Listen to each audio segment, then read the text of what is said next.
TEDxAmherst, what's up? All right, like I said, remember, butterflies, and I will get back to it. So my topic, this is for the shock factor, the two people exploring sexuality after trauma. Again, I come to you with three lenses. First, as a victim's advocate for young people who have been victimized and experienced trauma. Secondly, as a person myself who has endured my own form of trauma. And thirdly, and what I think is most supportive of my talk here today, is that I'm a young 25-year-old college student just like y'all who's learning, growing, and developing myself and all that that is to be. So there's a study that says in their 20s or 30s, adults have a growing consciousness of comfort with aspects of self. This is very important to me, again, because I'm talking about the framework around sexuality. This is something that, in my age, comes up often in many different ways. Self-concept may rigidly incorporate the negative frames developed in earlier childhood, including self-blame, guilt, shame, damage, and powerlessness. So why am I here? I want to change this. I want to reshape the way in which we talk about the framework about these victims. So I want to shift and challenge you all to start to look in positive and encourage and empowering frames. Now, my reasoning behind this is, as it says, it has such types of damage as someone grows and develops. But more so, I think it's important for us to reshape this discussion so that we do not have trauma victims who essentially have self-fulfilling prophecies. When someone is told that their sexual experience has been horrible and it's always going to be horrible, that's going to be a self-fulfilling prophecy. We're here to give empowerment, encouragement, and allow victims of trauma to say, you can have whatever choice and encouragement and empowering sexual experience that is right for you. So I want to start out with framing the issue. So I want to say that we are all survivors of something. Each and every one of you in this room has endured some sort of injustice, oppression, and even in each and own way, your own form of trauma. So what I encourage you is to remember the things that were important for you enduring those situations. To look at the next set of trauma perspectives with empathy and compassion. So I just want to highlight on certain topics of sexual trauma that I want to talk about. The first is rape, molestation, incest, sexual exploitation, which is my story, traumatic grief, loss by death. What I mean is the loss of a partner can affect negatively the person's ability to be and engage with their sexuality. And lastly, those who have endured military sexual trauma. So, who am I and why it matters? Well, that's me now, the well-established person who I am today. But there once was a very sad and lonely girl who was this, and that's who I was. I was born here in the United States of America, and I was trafficked here in the Western United States from the ages of 10 to 17 throughout California, Nevada, Washington, and Oregon. I'm going to tell you right now, my birthdays, 10 through 13, I cannot remember. My 14th birthday, I spent in Las Vegas. My 15th birthday, I spent in San Diego. And my 16th birthday, I spent on a Greyhound coming back from the state of Washington. 17, unfortunately, I was in juvenile hall. So, perceptions of sexuality and trauma. I want to start out with perceptions in academics. So we're at a school. Most of us are students, professors, some sort of engagement with academia. What I see, and it all depends on the institution that you're at. I personally go to a small private women's college, and the types of scenarios that we get to talk about when we talk about sexuality in academia is very interesting. And I think it's very much of what I would say a faux pas. A lot of people don't want to talk about it in academics. We talk about the human anatomy. We talk about sexuality when it comes to victims' rights, or not victims' rights, I apologize, women's rights. But I think that I would like to be the one to encourage you all to let's have these discussions. Let's bring this into the classroom. Let's talk about sexuality in a whole, and specifically when we talk about victims of trauma.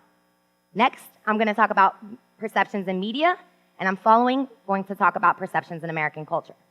So there's this woman that everybody knows, and she's pretty phenomenal, And that's her.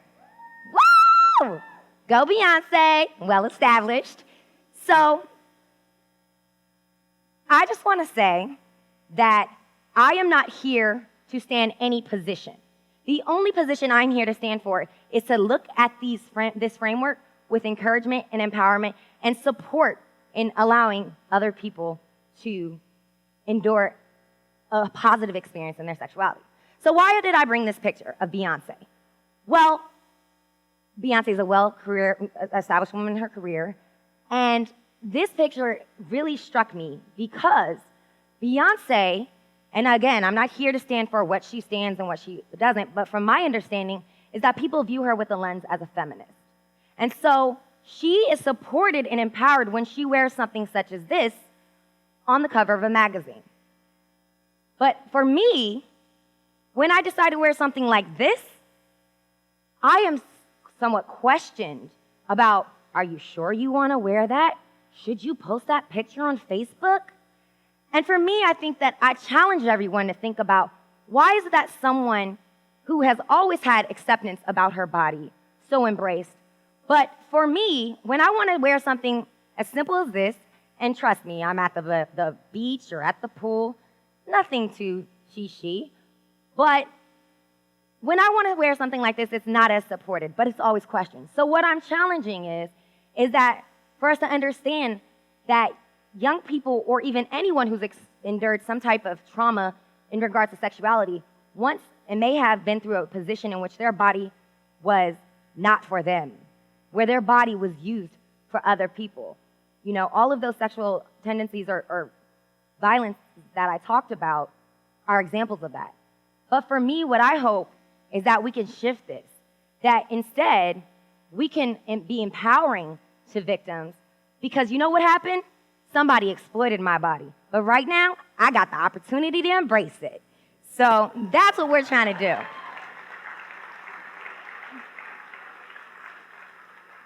My next slide is very simple. And let me just say, I'm a speaker. I am not a presenter, so my slides are not the best. Please forgive me. Perceptions in Western culture. This is an example that I really wanted to use for so many reasons. I think when we do research and we capture data around trauma victims, we look in different type of perspectives, and it's not always the positive. Again, I'm here to encourage looking at sexuality in a positive and empowering way. It's always seems to be associated with either pain, bondage, or domination.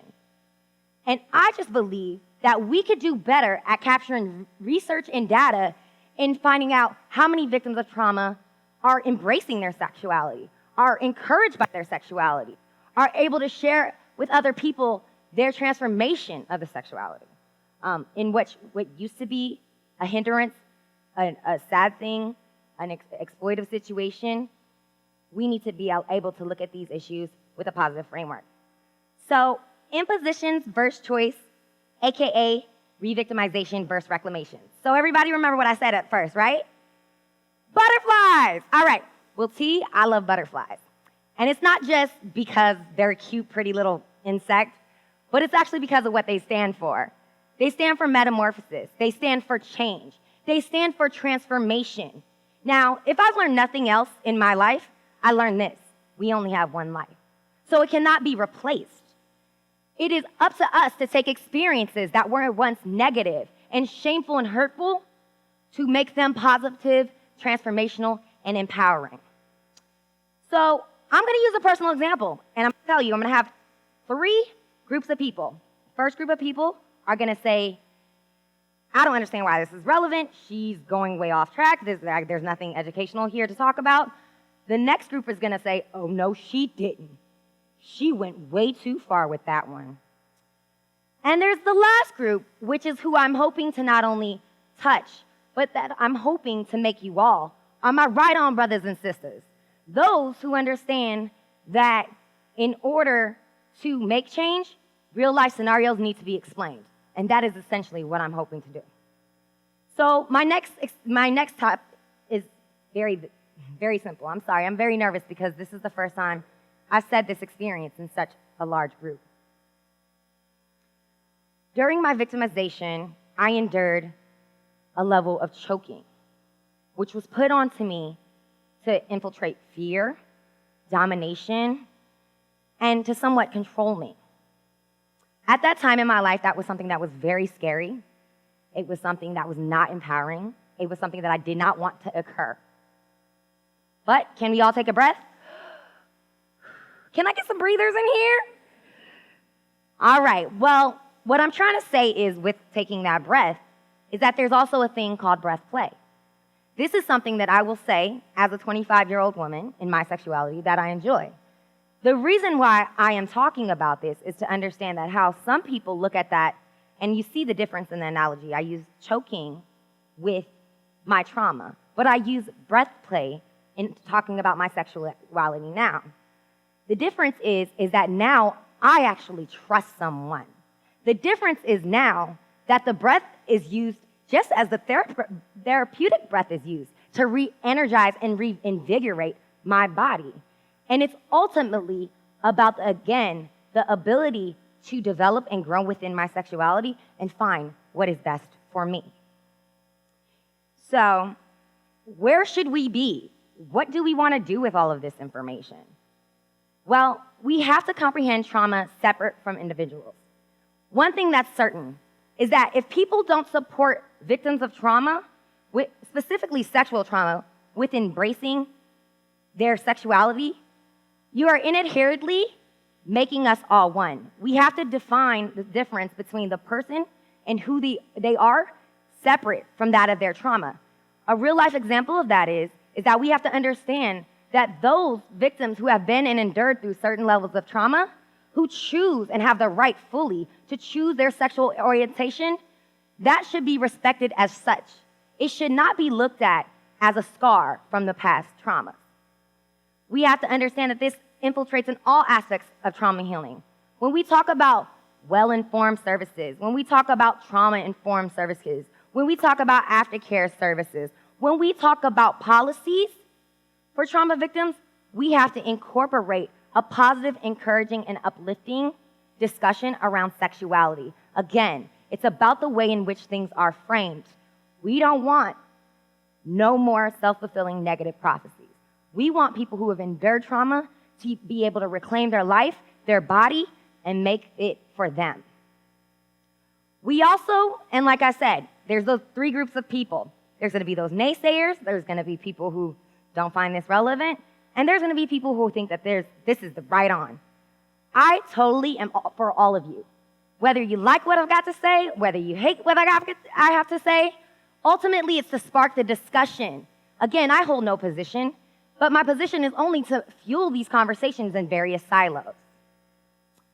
So Rene Descartes has a great quote, and it says, "Reason is the only thing that makes us men or women," I put that in there, woo! "And distinguishes us from beasts. This innate power is equal in all men." And ultimately, what I have to say is each and every one of you, each and every person that you know, each and every silo that you're in, we all have an opportunity to empower and discuss these frameworks in an empowering and supportive way. Let's allow trauma victims to reclaim. Let's allow them to get the support that they need to start to embrace and love not only their bodies, not only their sexuality, but ultimately their full selves. Thank you.